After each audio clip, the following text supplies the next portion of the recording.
हिमाचल प्रदेश में 14 लाख के करीब युवा वर्ग बेरोजगारी का दंश झेल रहा है। महंगाई आसमान छू रही है और बागवानों को कई तरह की परेशानियां सामने आ रही है। और देश के प्रधानमंत्री की बात की जाए तो 7 बार वे हिमाचल प्रदेश में आ चुके हैं। केवल यहाँ के जो धाम है, यहाँ के जो व्यंजन है, उसकी तारीफ करके चले जाते हैं। आज भी उनका मंडी दौरा था, लेकिन जो बारिश के कारण रद्द हुआ और वर्चुअली उन्होंने हिमाचल प्रदेश की जनता को संबोधित किया, लेकिन आज भी उन्होंने कुछ खास जनता के लिए नहीं दिया। जितनी बार हिमाचल प्रदेश में आए उतनी बार ही उन्होंने घोषणाएं की जो धरातल पर नहीं उतर पाई है। ये बात आज कुल्लू में मीडिया को मुखातिब होते हुए प्रदेश कांग्रेस प्रवक्ता राजीव किमटा ने कही। उन्होंने कहा कि लगातार जो है बेरोजगारी बढ़ रही है का हम चाहते थे कि वो प्रदेश में आए, और क्योंकि वो प्रदेश देश के प्रधानमंत्री है तो उनका स्वागत था, देवो भव में हम विश्वास करते हैं। लेकिन बावजूद उसके नहीं आए और 17 मिनट का जो उनका भाषण था, जो वर्चुअल भाषण था, वो हमने सुना और बहुत निराशा हुई। कारण क्या था कि प्रदेश की जनता और शायद उनकी सरकार को उनसे एक आशा थी कि प्रधानमंत्री आएंगे और शायद प्रदेश को देके जाएंगे, लेकिन ऐसा कुछ नहीं हुआ। उन्होंने बातें की और बातों में प्रदेश को कुछ नहीं दिया। उपेक्षा थी कि बागवानी क्षेत्र में कुछ देंगे, उपेक्षा थी कि वो टूरिज्म सेक्टर में कुछ देंगे, उपेक्षा थी कि यहाँ पे जो नौजवान है, जो बेरोजगार नौजवान है, उनके लिए कुछ वो देंगे, नहीं हुआ। उसके साथ साथ लोगों को अपेक्षा थी कि हिमाचल प्रदेश सरकार के पास आज 70,000 करोड़ का जो कर्ज है, शायद उसमें वो कुछ प्रदेश सरकार को राहत देंगे या कोई पैकेज देगा, लेकिन ऐसा नहीं हुआ। अब बहुत निराशा हुई।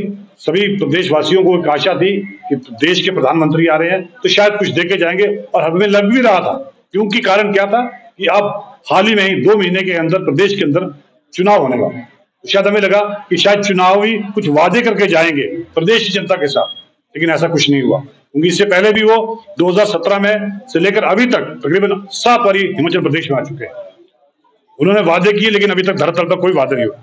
आपको याद होगा 27 अप्रैल 2017 को उन्होंने शिमला से एक उड़ेगा देश का आम नागरिक हवाई चप्पल वाला के तहत हवाई लॉन्च किए थी शिमला से, कि हवाई चप्पल वाला जो है एरोप्लेन में जा सकेगा, और 2500 रुपए उसकी निर्धारित टिकट भी की थी। लेकिन आज 5 साल हो चुके हैं, ना वो फ्लाइट उड़ रही है, और शिमला में तो कई सालों से फ्लाइट ही नहीं हो पाती। भुंतर में जो फ्लाइट है वो बीच बीच में आती है, और तकरीबन उसके टिकट की जो कॉस्ट है वो 18 से 22,000 रुपए है। तो आप समझ सकते हैं कि वो धरातल पर कितने उतरे। दूसरों ने वादा किया था यहाँ के बागवानों के साथ कि यहाँ के बागवानों का जो सेब लिया जाएगा और उसे जूस के में यूज किया जाएगा डिफरेंट प्रोडक्ट्स में। यहाँ तक कि उन्होंने नाम भी लिया था कि पेप्सी और कोक के लोगों से वो बात करेंगे और उसमें 5% जो जूस ऐड किया जाएगा। लेकिन आज 5 साल हो गए, ना कोई बागवानों से कोई एप्पल लिया गया, ना कोई जूस लिया गया, और आज जहां बागवानों की आय दुगनी होनी चाहिए थी, वो दुगनी तो नहीं बल्कि जो उनकी एक्चुअल आय भी थी उससे भी नीचे वो पहुंच गया। तो लोगों को बहुत आशा थी, लेकिन आज उसके बाद लोगों में निराशा है। क्या लगता है, यहाँ बेची गई, लूटे गए, युवा प्रदेश के लूटे गए। प्रदेश के प्रतिष्ठित आभूषण विक्रेता भूषण ज्वेलर्स ने अपने ग्राहकों के लिए त्योहारी उपहार योजना लॉन्च कर दी है। खुशियों की दिवाली योजना के तहत हर 10,000 की खरीद पर ग्राहकों को एक कूपन दिया जाएगा, और इस योजना का हिस्सा बनकर ग्राहक मारुति एस्प्रेसो कार सहित लाखों रुपए के इनाम जीत सकते हैं। सितंबर से नवंबर तक चलने वाली इस योजना के तहत ग्राहकों के पास कुल 100 इनाम जीतने का अवसर होगा।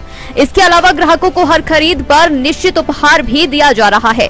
भूषण ज्वेलर्स प्रबंधन कुलभूषण गुप्ता ने बताया कि खुशियों की दिवाली योजना में पहला इनाम मारुति एस्प्रेसो कार है, जबकि दूसरा इनाम सॉलिटायर कपल बैंड रखा गया है। तीसरा इनाम आईफोन, चौथा लैपटॉप, पांचवा 32 इंच की स्मार्ट टीवी है। इसके अलावा कई आकर्षक इनाम रखे गए हैं।